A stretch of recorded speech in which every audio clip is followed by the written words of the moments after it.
दोस्तों, पिछले एक महीने में अगर आप वैश्विक राजनीति को देख रहे होंगे तो आदरणीय ट्रंप साहब को आप डेली किसी न किसी कारण से सुर्खियां बटोरते जरूर देख रहे होंगे।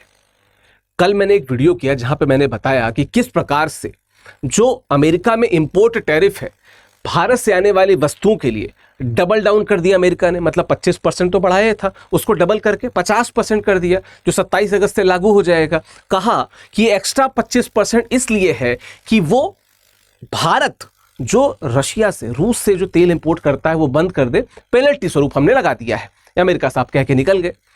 आज अगर आप अखबारों को पढ़े होंगे तो ये बात सुनने में आ रही है कि भविष्य में ऐसा भी संभव है कि वो 100%, 50 नहीं 100% इंपोर्ट टैरिफ लगा दें। किस पे? चिप्स पे। और ऐसे में भारत, चीन, साउथ कोरिया जैसे देश बड़े ही सदमे में है कि कल को अगर ये लग जाएगा तो क्या स्थिति हो जाएगी। हम GATT की बात करते हैं, general agreement on trade and tariff की, हम फिर उसके बाद उसके नाम बदलने को यानी कि WTO की बात करते हैं, और हम ऐसा सोचते हैं कि इस प्रकार की संस्थाएं आएंगी और वैश्विक स्तर पे मनमानी कर रहे मजबूत देशों को कड़ा जवाब देंगी। पर क्या ये रियलिटी है? उत्तर है नहीं। अदरवाइज जो पिछले एक हफ्ते में घटा, जो 30 जुलाई 31 जुलाई की बात थी, उसके बाद से लेके जो 25% का टैरिफ इंक्रीमेंट, उसके बाद एडिशनल 25% का टैरिफ इंक्रीमेंट, WTO कहीं ना कहीं इस मामले में इन्वॉल्व होना चाहिए था, लेकिन अभी तक उसका कोई अता पत्ता नहीं है। अमेरिका के राष्ट्रपति साहब ने क्या कहा कि ठीक है, निगोशिएशंस के दरवाजे तो खैर खुले रहेंगे, लेकिन अभी हम इंक्रीज टैरिफ पे बात नहीं करेंगे। तो कहीं ना कहीं जो भी बॉल उनके पाले में आ रही है उसको सिक्सर ही मार रहे हैं। अब वो बॉल बाहर जाके किसके सर पे लग रही है इससे उनको कोई मतलब नहीं है। भारत के प्रधानमंत्री नरेंद्र मोदी जी ने बाकायदा एक सभा में कहा इस बात को कि जो उनके निजी है स्तर पे नुकसान है वो तो होंगे, लेकिन देश को वो कमज़ोर नहीं होने देंगे। अभी तो भविष्य बताएगा कि भारत की जो आर्थिक स्थिति है वो किस दिशा में जाएगी। कल जो मैंने वीडियो किया था उसके आगे से मैं कुछ बातें बताता चलूँ। मैं आगे बढ़ूंगा, हर विषय पे बात करूंगा, और दोनों देशों के बीच में व्यापार में कहां पे समाधान निकल सकता है, क्यों ट्रंप ऐसा कर रहे हैं, इन सभी बातों पे हम आएंगे। देखिए, अगर मैं आपसे बात करूं 2021-22 की, वैश्विक स्तर पे खुद अमेरिका की तरफ से एक पहल हुई थी कि भारत या अन्य देश जो थोड़ा अगर सस्ता तेल चाहते हैं तो वो रूस की तरफ देख सकते हैं। पहले भारत रूस से इतना तेल नहीं खरीदा करता था। 2022 की बात की जाए तो भारत ने रूस से बहुत ज़्यादा तेल इंपोर्ट करना शुरू किया। मैं बाकायदा इस पे स्पेसिफिक तेल इंपोर्ट पे मैं अलग एक वीडियो बना चुका हूँ, ठीक है। इसके अलावा चीन, कोरिया, बहुत सारे देश ऐसे हैं जो रूस से तेल या गैस इंपोर्ट करते हैं। तो जब खुद अमेरिका की पहल के बाद अगर हमने इंपोर्ट करना शुरू किया, जैसे हम करें जो भारत में इंपोर्ट आता है लगभग 45% ऐसा है जो अंबानी जी की कंपनी उनकी तरफ है, बाकी नायरा एनर्जी के बारे में भी मैंने बताया था। तो उसके जुड़ा क्या विवाद है उस पर एक सेपरेट वीडियो है, आप मेरी प्लेलिस्ट में जाके या वीडियो सेक्शन में जाएंगे तो नीचे आपको तेल विवाद दिख जाएगा, मैंने उस पर बात की है। तो वो तेल विवाद जो कायदे में आपकी यानी कि अमेरिका की यानी अंकल सैम साहब की सजेशन के बाद शुरू हुआ, उस पर आप हमें क्यों परेशान कर रहे हो? आप ही ने कहा, हमने फॉलो किया। अब आप कह रहे हो कि चूंकि आप ऐसा कर रहे हो तो हम आप पे पेनल्टी लगाएंगे। तो बहुत सारे इफ्स एंड बट्स हैं थ्योरी में, इन इफ्स एंड बट्स पे हम डिटेल में बात करेंगे, ठीक है। बस शॉर्ट में आपको बताता चलूं कि तारीख है आज 8 अगस्त। 4 दिन बाद इस बैच की यानी कि जो हमारा लॉन्ग टर्म प्रतिज्ञा बैच है इसकी शुरुआत हो जाएगी। पहली बात, आज 8 अगस्त है। आज से जो हमारा प्रतिज्ञा फाउंडेशन बैच है जो 2026 और 27 को टारगेटेड है वो शुरू हो चुका है, तो डिले नहीं करना है। जो सबसे स्पेशल बात होती है इन बैचेस की वो मैं आपको बताता चलूं। जो सबसे स्पेशल बात होती है वो ये कि इंग्लिश, हिंदी और इंग्लिश तीनों माध्यम में अवेलेबल है। 45,999 प्राइस ज्यादा दिख रहा होगा, कोड का इस्तेमाल कर लो विकास लाइव का। अनलिमिटेड फीचर्स के साथ में ये बैच है। मतलब जब मैं कहता हूं तो आप वेबसाइट पे जाओ, कोर्स पे क्लिक करो, चाहे प्रतिज्ञा पे या लॉन्ग टर्म बैच पे, व्यू PDF पे जाओ, इतने सारे फीचर्स आपको दिखेंगे कि आपको लगेगा कि शायद इससे बेहतर कोई चीज हो ही नहीं सकती है अगर UPSC प्रिपरेशन की बात की जाए। विकास लाइव कोड का प्रयोग जरूर करना। 12 अगस्त से लॉन्ग टर्म शुरू हो रहा है और आज से हमारा प्रतिज्ञा फाउंडेशन बैच शुरू हो रहा है, तो जुड़ जाना इससे। बहुत सारे फीचर्स हैं, आप उस PDF को पढ़ के बहुत अच्छे से समझ सकते हैं, ठीक है, अगर आगे बढ़ा जाए तो, ठीक है। अच्छा, ये मेरा टेलीग्राम चैनल है, आप स्कैन करके आप यहाँ पे जुड़ सकते हो या आप सर्च बॉक्स में डालो टेलीग्राम चैनल, ठीक है। स्कैन करके भी जुड़ सकते हो, सर्च बॉक्स में डाल के जुड़ सकते हो, ठीक है। चर्चा में क्यों है पुनः, मैंने इसकी बात अभी की, मैंने आपको बताया कि क्यों चर्चा में है।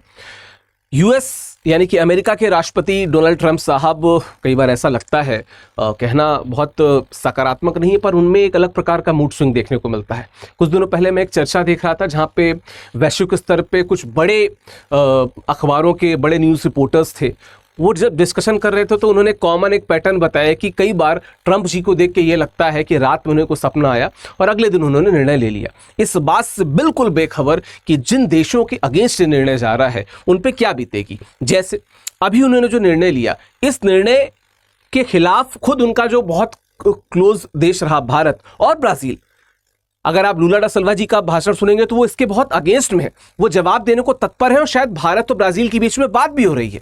भारत के जो प्रधानमंत्री हैं उनकी चीन यात्रा के भी समीकरण बन रहे हैं और भारत में रूस के जो सदर हैं यानी कि व्लादिमीर पुतिन, उनके आने के समीकरण भी बन रहे हैं। इसका मतलब क्या है कि ट्रंप जैसे किसी बड़े राष्ट्रपति के द्वारा लिए गए इस अनदेखे डिसीजन के द्वारा दिक्कत क्या हो रही है, वैश्विक स्तर पे उथल पुथल तो मची हुई है। मुझे ऐसा क्यों लग रहा है कि ग्लोबल ऑर्डर एक चेंज होने की दिशा में है। खैर, अगर हम बात करें, चर्चा में है क्यों तो हमने बात कर ली, अगर हम बात करें कि ट्रंप आखिर ऐसा क्यों कर रहे हैं, देखिए पहली बात तो कि भारत रूस से तेल ले, यूक्रेन से तेल ले, अमेरिका को कोई फर्क नहीं पड़ता, अमेरिका को कोई फर्क नहीं पड़ता, शायद ऐसा लग रहा है, ठीक है। और मैं जोना ब्लैंक की बात करूं, इंडियन एक्सप्रेस में उन्होंने बाकायदा आर्टिकल लिखा है, शायद ऐसा लग रहा है कि जो अमेरिका है वो इस बात से नाराज है कि भारत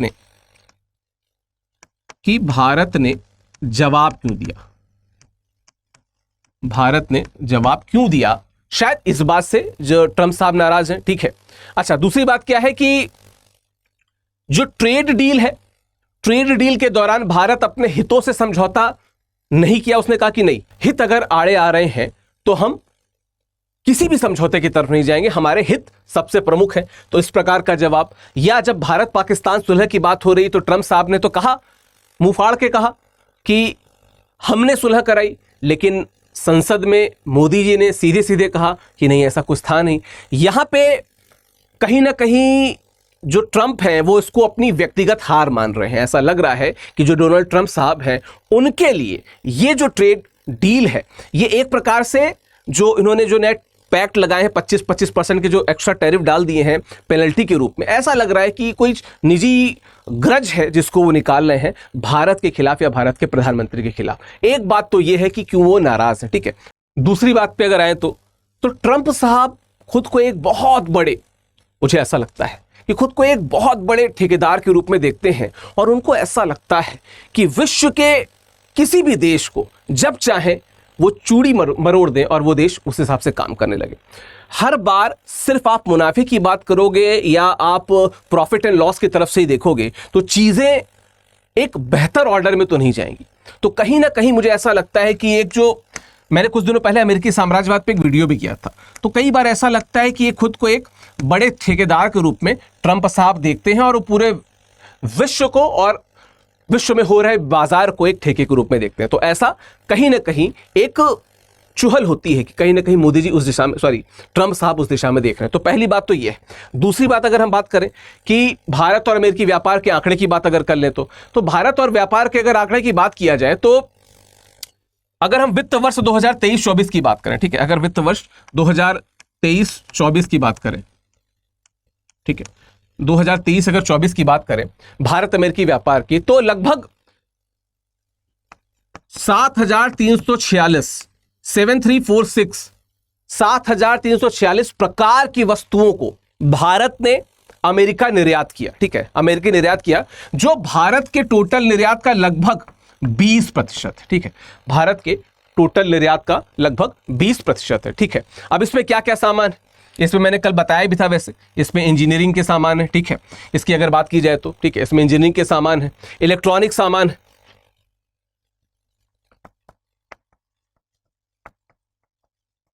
ठीक है, इसमें आभूषण है,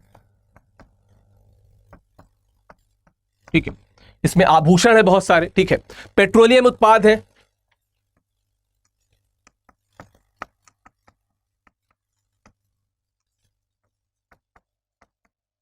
ठीक है, दवा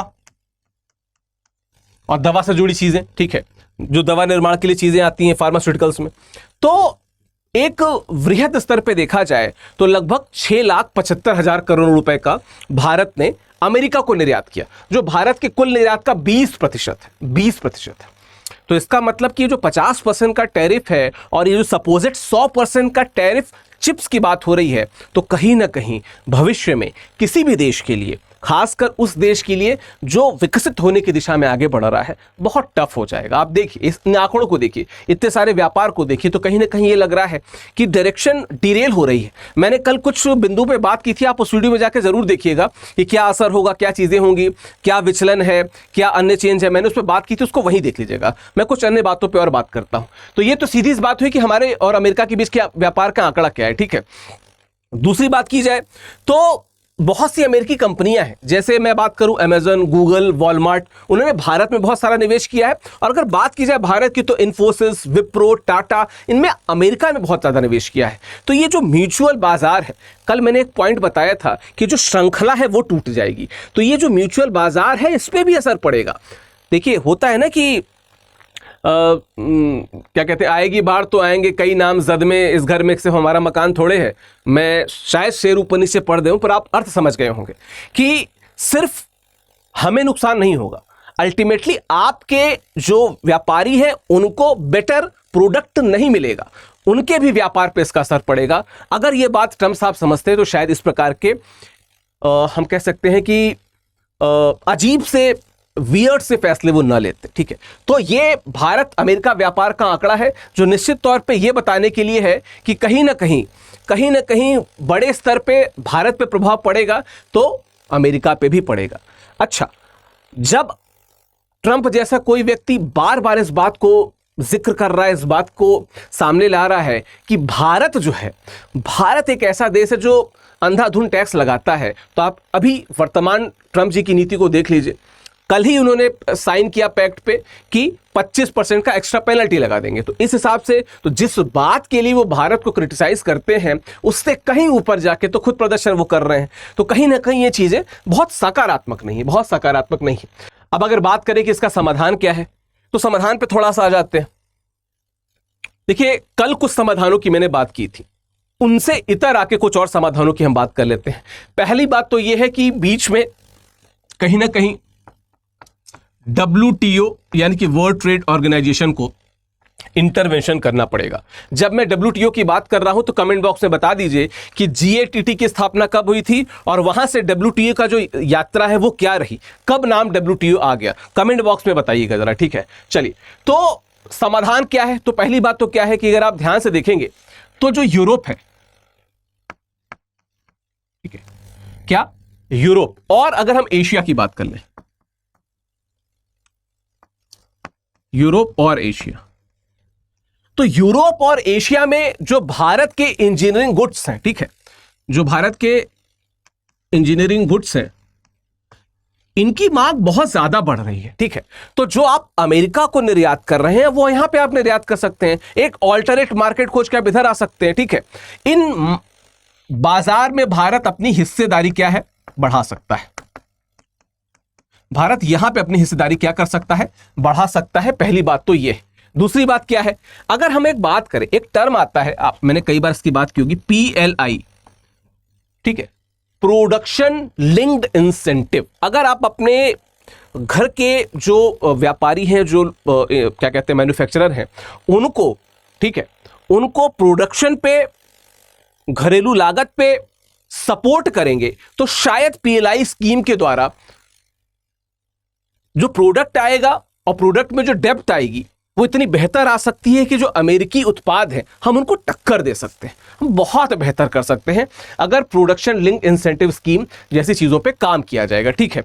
अच्छा, क्या है कि अभी हमने यहां पे जब बात की तो हमने यहां पे फार्मा की बात भी की थी, यहां पे हम दवा फार्मा की बात भी किए थे। तो अगर आप फार्मा की बात करेंगे, तो अगर आप यूरोप की बात करें और अगर आप लैटिन अमेरिकी देशों की बात करें, ठीक है, लैटिन अमेरिका, ठीक है, तो चाहे बात हो यूरोप की या लैटिन अमेरिकी देशों की, अगर आप पिछले 1.5 से 2 साल को अंतर्राष्ट्रीय स्तर पे देख रहे होंगे तो आपको पता होगा कि इस क्षेत्र में जेनेरिक दवाइयों और जो मैनुअल नॉर्मल दवाइयां आती हैं उनकी मांग बहुत ज्यादा है। कारण वही कि विकास का जो ग्रोथ आगे अपवर्ड जा रहा है उसके तहत बहुत ज्यादा दवाइयों की मांग हो रही है। तो यूरोप और लैटिन अमेरिका में लगातार इसकी मांग बढ़ती जा रही है। तो भारत उन मार्केट्स को खंगाल सकता है जो यूरोप और यहां पे लैटिन अमेरिका में हमको देखने को मिल रहे हैं। ठीक है, इसके अलावा अगर बात की जाए तो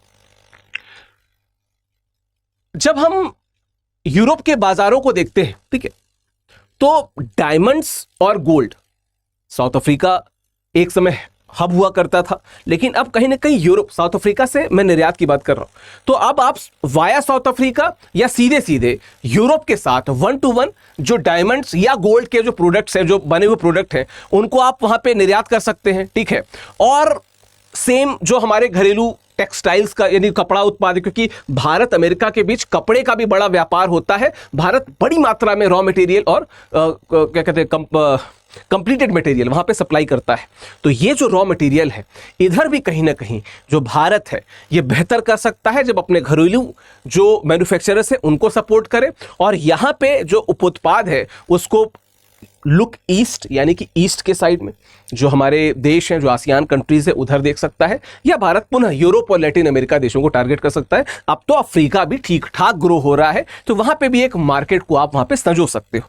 तो we have many options other than USA, और कहीं ना कहीं इन ऑप्शंस को भारत अगर खंगालेगा तो एक बेहतर दिशा में आगे बढ़ेगा। बाकी अमेरिका के जो राष्ट्रपति हैं डोनाल्ड ट्रंप साहब, इनके इस एक्शन पे आपका क्या विचार है? बार बार जो ये बड़े तानाशाही निर्णय ले रहे हैं, इन निर्णयों का असर न सिर्फ डिप्लोमेसी पे पड़ रहा है बल्कि अर्थव्यवस्था पे भी पड़ रहा है। आप इस वीडियो के अंत में बताते जाइएगा कि क्या WTO जैसी संस्थाओं का जो महत्व है वो खराब हो चुका है, नील बटा सन्नाटा हो चुका है? क्या ऐसी संस्थाएं आज के समय में, चाहे यूनाइटेड नेशन की बात कर ले, उनका कोई महत्व तो नहीं रह गया है? कमेंट बॉक्स में आप जरूर बताइएगा। हिंदी साहित्य का जो नया बैच है 10 अगस्त को एडमिशन क्लोज हो रहा है, ध्यान रखिएगा। ये जो बैच है जुलाई बैच, जिसकी 10 अगस्त लास्ट डेट है, इस बैच से जुड़ने के लिए आप स्टडी IQ की ऐप पे जाके या हमारी वेबसाइट पे जाके हिंदी लिटरेचर यानी कि हिंदी साहित्य वैकल्पिक विषय से जुड़ सकते हैं। मैं ही वहां पे पढ़ाता हूं, वहां पे आपकी मेरी मुलाकात हो जाएगी। ठीक है, बाकी मैं बताता चलूं कि ये है मेरा टेलीग्राम चैनल, इधर इंस्टाग्राम है, आप स्कैन करके जुड़ सकते हैं। नीचे नाम दिए हैं जैसे ऑफिशियल विकास या it's Vikas live, search box में जाके वैसे जुड़ सकते हैं। बाकी मुझे मेरे प्रश्नों का उत्तर आप जरूर देने की कोशिश कीजिएगा, जिससे क्या होता है, 1 to 1 कन्वर्सेशन होता है, बात होता है, कम्युनिकेशन होता है। बाकी मेरी ईमेल ID vikas.singh@studyiq.com पे भी आप मुझे मेल कर सकते हैं, वहां पे भी बात की जाएगी। मिलते हैं आपसे नेक्स्ट वीडियो में। थैंक यू सो मच, धन्यवाद।